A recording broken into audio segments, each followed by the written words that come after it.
Kia ora, Year 13, and welcome to another lesson on complex numbers.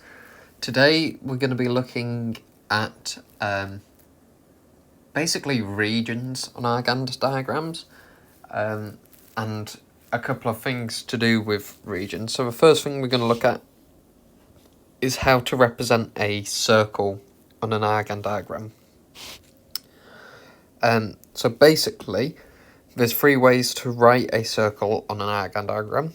There's mod z equals r, mod z less than r, and mod z less than or equal to r. I think you could technically do greater than or equal to refer to a region outside of a circle.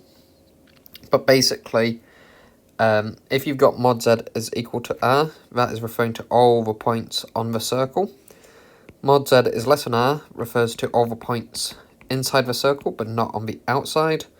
And mod z less than or equal to r is all the points on the outside of a circle and on the inside of a circle. So that's just some constraint parts. To really understand this, mod z is basically any complex number. So z is any complex number which can be written as x plus iy. So if you've got mod z is, for instance, equal to 5, that is saying that any complex number, as long as the modulus is 5, as in the distance from our origin 0, 0 to the edge is 5, any complex number that satisfies that is accepted for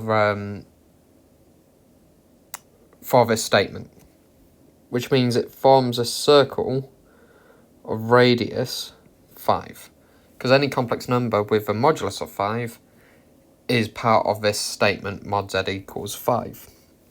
So what that gives us is this diagram here, where 5 is the radius, and the circumference represents every point which satisfies mod z equals 5, z being any complex number which would accept this position. Okay, and it's a solid line because it's exactly equal to 5. So when we say mod z is less than 3, that's going to give us a radius of 3, and it's going to be a dotted line because it's all the values inside, and you'd shade the inside of a circle. So again, it's any value where the modulus would be 3. So on the imaginary scale, it would be 0, 3. On the real scale, it would be 3, 0. And then any value inside, such as it would be 1 long, 3 squared, minus 1 squared, so root 8 up here, for instance, would also satisfy that. So any value that would occur in that area is satisfies this statement mod z is less than 3. Okay. Lastly, mod z less than or equal to 4. This time it's just going to be radius 4, centre 0, 0, all the points inside and all the points on the circumference because it's less than or equal to. That's the very basic 0, 0 complex numbers side of this. Okay. After that, we look at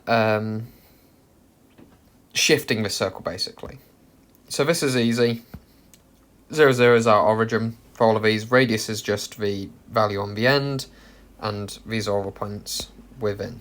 So there's a statement there which shows you all that. Okay. Now we're going to look at shifting the centre of that circle. So we go through in the book the explanation of this. So if you consider z still as just any x plus iy value, 1 second, I need to stop.